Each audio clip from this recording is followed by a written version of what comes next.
Dear students, welcome to all in my lecture. Today topic is function of coenzyme A.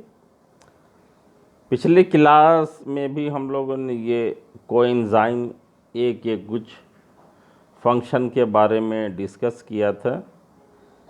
फिर दोबारा हम ये repeat कर दें कि जो कोएंजाइम ए के फंक्शन हैं वो इस तरह से हैं। फर्स्ट है एसीटेट कैरियर है, सेकंड है in conversion of pyruvate to acetyl coenzyme A, next है activation of fatty acid to form acyl CoA and further oxidation of 2 carbon fragment forming acetyl coenzyme A, fourth is ester formation and important in the biosynthesis of phospholipids, or fifth is acetyl coenzyme A in the synthesis of acetylcholine, sixth is biological carboxylation reaction. हम लोगों ने पिछले lecture में point 1, 2, 3 discuss किया था। Means पहला जो था वो एसीटेट कैरियर था, सेकंड था conversion of pyruvate to acetyl coenzyme में, और थर्ड था activation of fatty acid to form acyl CoA and further oxidation of 2 carbon fragment forming acetyl CoA. Now today topic of discussion is ester formation and important in the biosynthesis of phospholipids. यहाँ पर देखिए ये pyruvate ion है, और ये फिर चूँकि ये पहले डिस्कस हो चुका है तो ये एक साथ ही इस तरह से ये रिएक्शंस लिख दिया गया कि ये पाइरूवेट आयन है, और एसिटाइल कोएंजाइम ये यहाँ बन गया है, और इसके बाद फिर जो है वो ये फैटी एसिड ये थायोएस्टर यहाँ पर ये चूँकि सल्फ़र यहाँ पर आ गया है COS-CoA, तो इसलिए फैटी एसिड थायोएस्टर। और यहाँ पर भी देखिए ये पाइरूवेट आयन है। एक तो क्या है एसिटिक एसिड होता है CH3 COOH, और दूसरा यहाँ पर अगर ये CO ग्रुप आ गया कार्बोक्सिलिक ग्रुप के पास तो ये पाइरूविक एसिड हो जाता है। इस तरह से ये पाइरूवेट आयन बना है। तो ये देखते हैं कि ये किस तरह से ये जो फॉस्फोलिपिड का ये फॉर्मेशन ये किस तरह से इसका ये यूज़ होता है। तो देखते हैं यहाँ पर जो एक्टिव साइट है एंजाइम का, कौन से एंजाइम, डाईहाइड्रोक्सी एसीटोन फॉस्फेट, और ये एसाइल ट्रांसफेरेज है। ये देखें ये यहाँ पर देखिए ये जो है वो डाईहाइड्रोक्सी एसीटोन फॉस्फेट यहाँ पर ये, और ये जो एंजाइम है वो उससे जो बेस लगा हुआ है वो प्रोटॉन एक्सेप्ट कर लेता है, और ये जो एल्कोऑक्साइड आयन बनता है वो fatty acid acyl coenzyme A के ये कार्बोनिल कार्बन पर अटैक कर देता है, और ये टेट्राहेड्रल इंटरमीडिएट्स यहाँ पर ये बना, और ये वापस जो है वो जो O- यहाँ इस तरह से ये एस्टर का फॉर्मेशन होता है।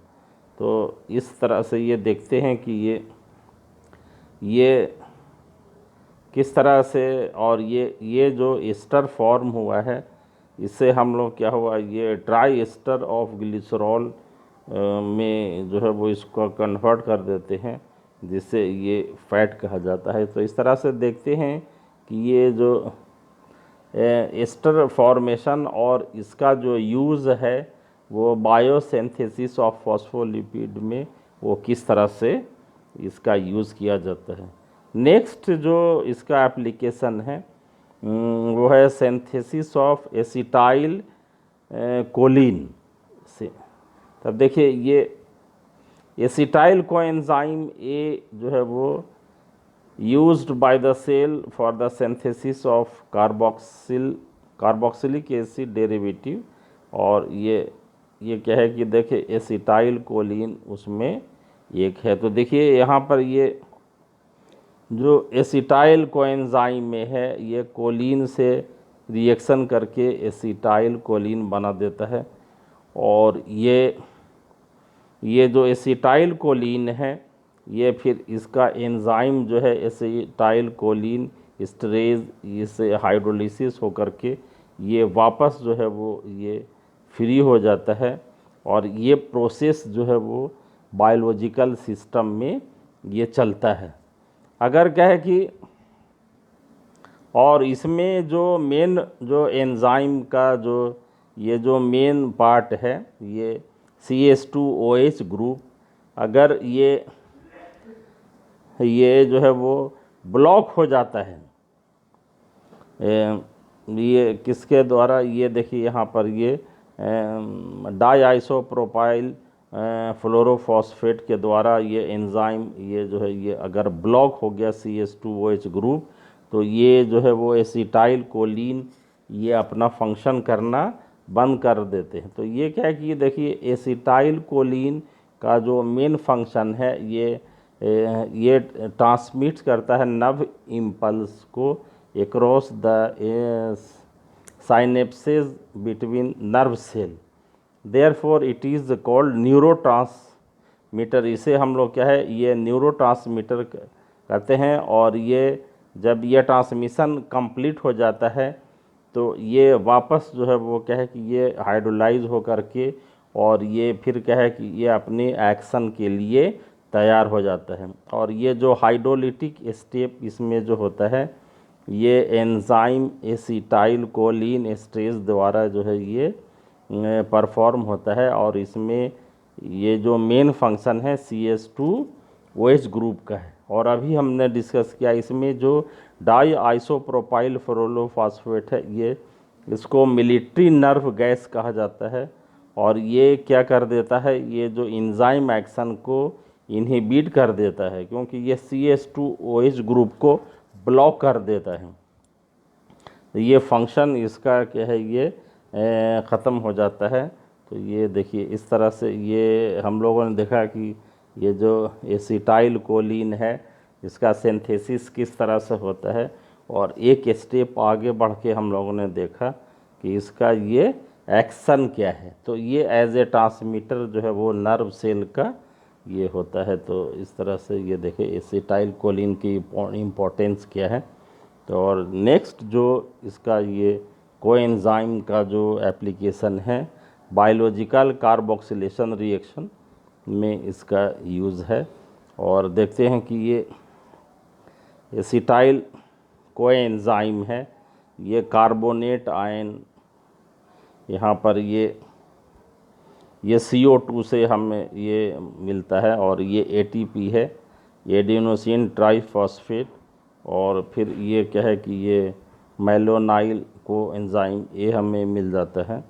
और ये ATP हाइड्रोलाइज होकर के ADP में बदल जाता है। तो देखिए ये मेलोनाइल को एंजाइम में किस तरह से ये हमें मिलता है ये इसका मेकानिज़्म देखते हैं। इसका मतलब ये देखिए यहाँ पर इसमें जो एंजाइम होता है ये किस तरह से ये फंक्शन करता है। और ये जो बायोटीन है यहाँ पर ये किस तरह से ये बॉन्ड होता है एंजाइम बॉन्ड बायोटीन है। अब देखते यहाँ पर क्या है कि ये जो कार्बोनेट आयन है जो ये हमें अभी प्राप्त हुआ है CO2 और वाटर से, ये क्या है कि ये देखते हैं ये किस तरह से ये यहाँ पर ये बनाता है एक्टिवेटेड बाई कार्बोनेट। ये मिक्स्ड अनहाइड्राइड है क्या है कि ये फॉस्फेट ये फास्फोरस और कार्बन के बीच में O ग्रुप लगा हुआ है, इसलिए ये मिक्स्ड अनहाइड्राइड कहा जाता है इसमें। और ये मिक्स्ड अनहाइड्राइड देखिए ये जो बायोटीन है, इससे एंजाइम जुड़ा हुआ है। तो यहाँ पर देखते हैं कि ये जो इनॉल लाइक स्ट्रक्चर है एंजाइम बाउंड बायोटीन, ये न्यूक्लियोफिलिक ग्रुप को यहाँ पर ये कैरी करता है और ये अटैक करता है एक्टिवेटेड बाय कार्बोनेट को। और देखते हैं कि ये इस तरह से हमें ये टेट्राहेड्रल स्ट्रक्चर यहाँ पर ये प्राप्त होता है और फिर ये जो बॉन्ड फॉस्फेट आयन अलग होकर के ये स्ट्रक्चर, और यहाँ पर फिर ये एसिटाइल को एंजाइम जो इनोलेट ये आयन है यहाँ पर ये न्यूक्लियोफिलिक अटैक करता है और ये इस तरह से वापस ये टेट्राहेड्रल स्ट्रक्चर हमें प्राप्त होता है।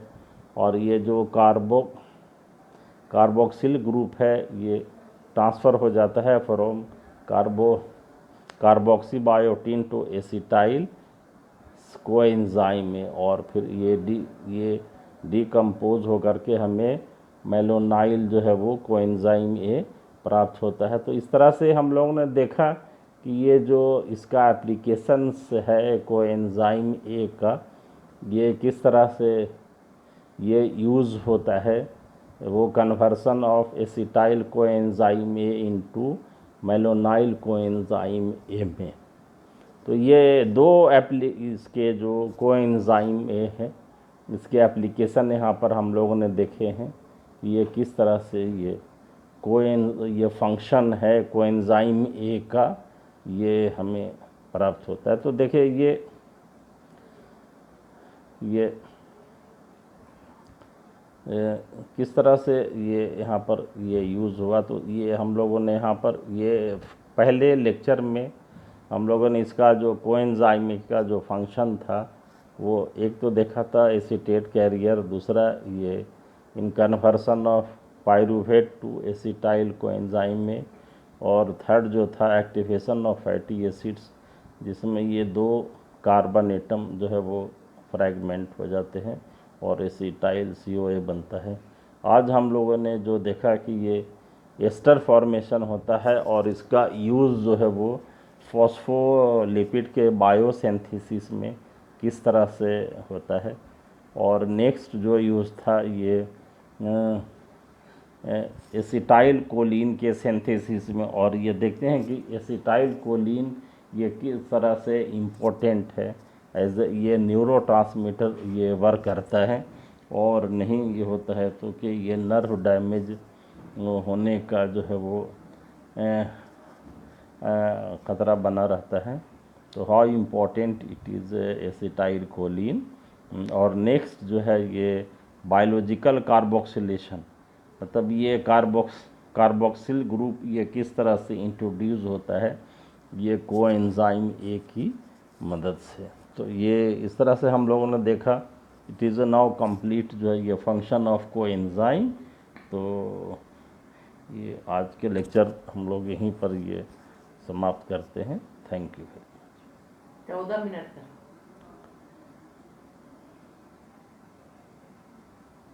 हम इसमें रहे 34